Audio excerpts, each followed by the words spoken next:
These days, it's pretty difficult to run traditional focus groups where people sit around a table and share their thoughts about a topic. In this post-COVID-19 world, many of us are concerned that the others in the room might actually share more than just their ideas with us, and we might catch COVID-19 ourselves. Or our organizational policies have actually changed, and they're much more likely to ask whether it's really necessary to have a physical face-to-face meeting, which is mostly a good thing. So what do you do when you want to run focus groups and online is the better option? Recently, we've had fun running a bunch of online focus groups and had a variety of experiences that we think you'll enjoy hearing about. It's been a great chance for us to try some new things and practice our online facilitation skills. In today's episode, we're going to explore how to design and deliver online focus groups, and we have 10 top tips on how to do it effectively. Firstly, let's go through the process of designing and delivering online focus groups. The first step is to be crystal clear on why we're doing it and what we want to get from it. That is, know the purpose. In our case, we were involved with delivering a national RD&E project in Australia, and we needed to delve deeper into the results from a large survey we'd recently conducted. We wanted to validate those results and also tease out some of the thinking or rationale behind them. Fortunately, we'd thought about focus group recruitment, and towards the end of that survey, we asked if the respondents would be interested in further discussing the topic. That meant we had a purpose for the focus groups, and we already had some potential participants. The second step is designing.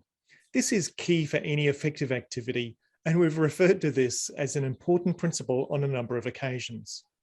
We initially planned to run some physical focus groups, but with the ongoing disruption due to COVID-19, we decided to run them all online. We chose to run several online focus groups and hoped to have 5 or 6 participants at each. We were concerned that if we had more people than that, then they might not have enough time to share their thoughts and ideas with us.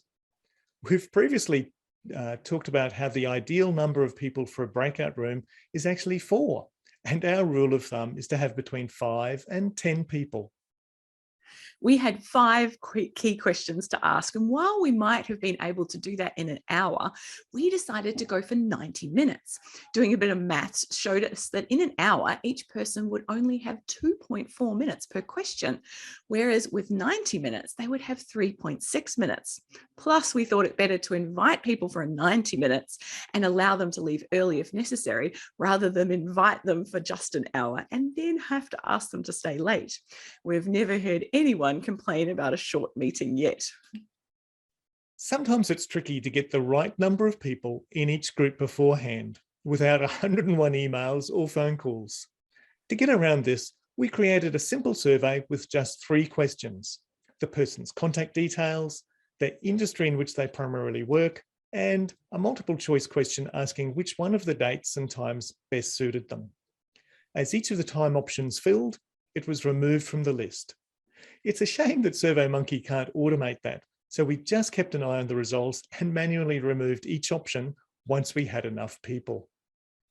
Thirdly, preparation. In this instance, the preparation wasn't just about us as organisers, but about the participants as well. We wanted to maximise the amount of participant discussion during the focus group. So we used a flipped learning approach, which we've covered in an earlier episode. We emailed the participants some preliminary reading so they'd be familiar with the topic. We provided a range of options: a 3-page summary of the survey results, the full survey report, and we also provided a link to a short 7-minute video where we outlined the results. We also sent them the key questions beforehand, allowing them to think about them before they came and maybe jot down some ideas if they felt like it. We know that this isn't usual practice for traditional focus groups, but we thought it'd be helpful for those who, like us, like to reflect on questions before answering them. We hope this would help maximise the quality and quantity of conversation during the discussion, as we felt people would have had their answers ready, reducing the number of those sometimes pregnant pauses that occur during these discussions. We sent the participants calendar invitations for the Zoom meetings to help ensure good attendance. We also sent personalized text messages to the participants an hour or two before each event, saying how much we were looking forward to hearing their ideas. We appreciate that some people might be working in the field and might easily miss the automated reminder email that was sent an hour before the event.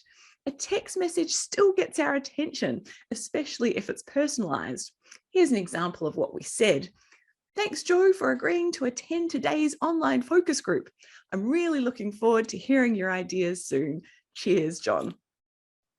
The fourth step is delivery. This is the fun bit. For each focus group, we entered the Zoom meeting about 10 minutes early to chat about the process and remind ourselves who would be attending. That helped to focus our attention on it and to feel present for the participants. At the allocated time, or a few minutes beforehand, we allowed the participants to join the meeting and we casually chatted with each person. We think this helped them relax, to feel valued, and also allowed us to check that the audio feeds were working properly. A pretty important thing, John.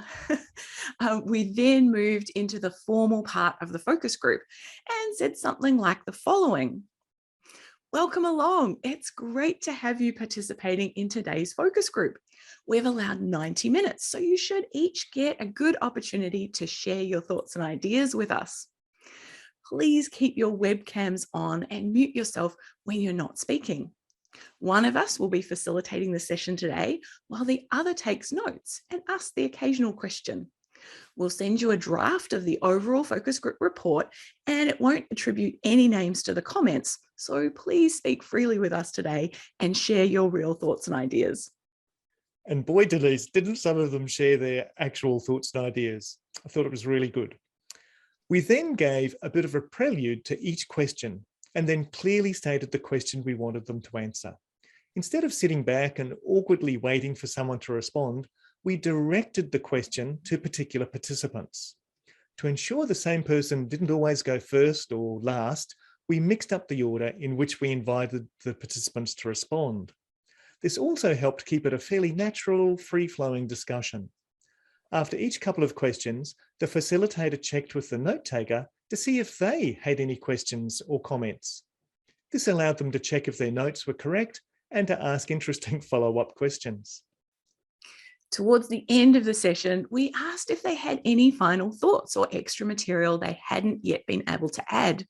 We also invited them to comment on the process and whether they felt they'd had enough time to share their thoughts with us. And it was pleasing to hear that most enjoyed the process, and many particularly commented that they appreciated seeing the questions beforehand. It seems that most had either read the summary document and or watched the short video, and a few did say they'd read the full report too, which was great to hear. We concluded by thanking them and letting them know we'd send them a draft report once all the focus groups had been run.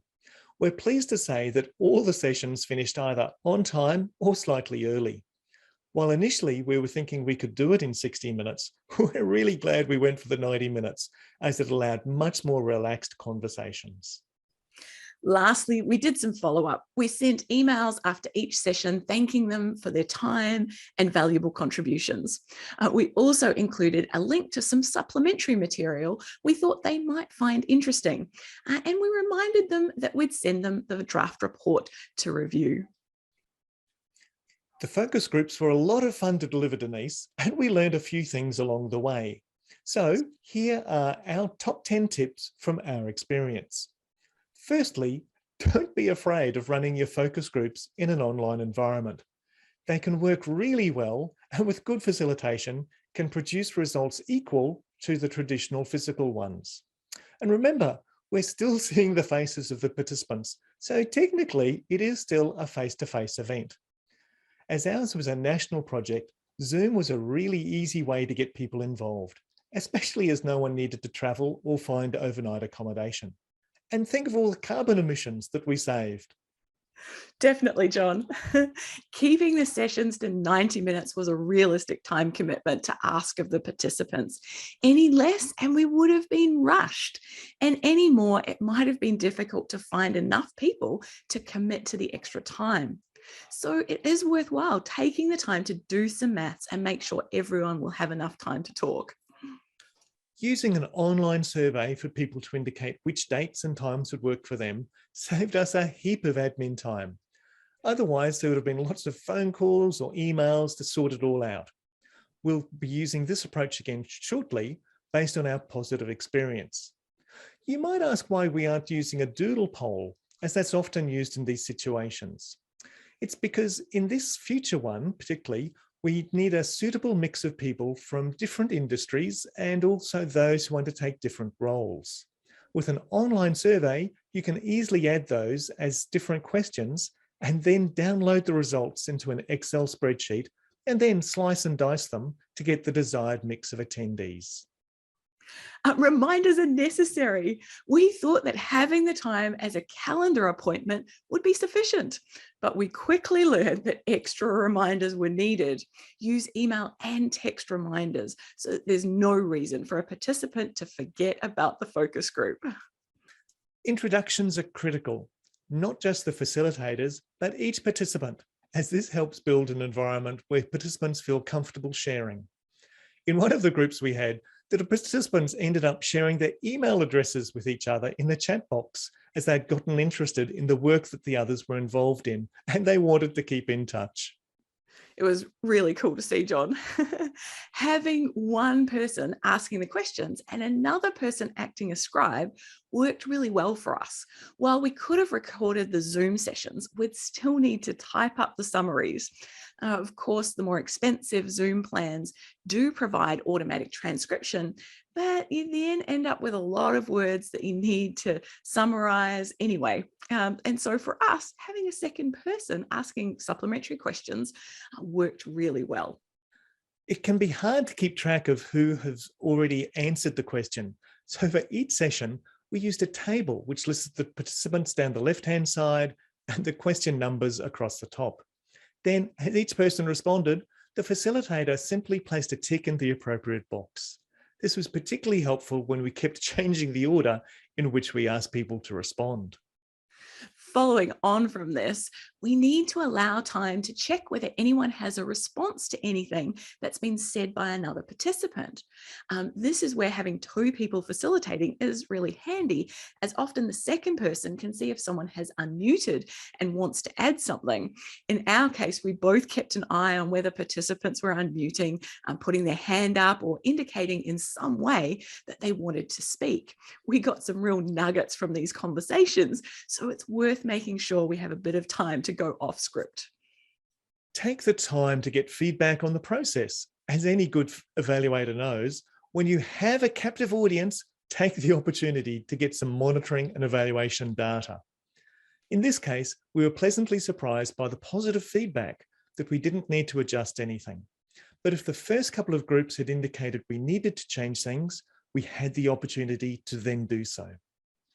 And finally, have fun. We were talking about serious issues, but we tried to help the participants relax and enjoy the process.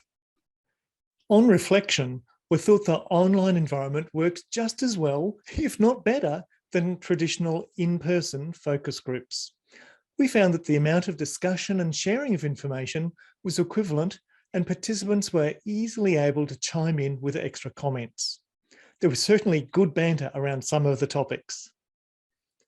Doing them online allowed us to access a much wider range of people than who would probably have attended a physical event, especially as we were targeting people across Australia, with many people joining in from regional areas. I guess that's one of the few silver linings from the COVID-19 epidemic. People are now much more comfortable interacting online than they were just 2 years ago. So there you have it, our 10 tips for running effective online focus groups. And now you've heard our thoughts, so we'd like to hear yours. Add a comment below the blog post and tell us about your experiences with running online focus groups, including any tips and further ideas. We don't want this just to be a one-way conversation. Join in by sharing your thoughts and ideas with us. Thanks, folks, for joining us on this Enablers of Change episode. Remember to subscribe to our newsletter if you'd like to know when new episodes are available. And if you liked what you've heard, please tell your friends so they can join in the conversation. All the best until we meet again.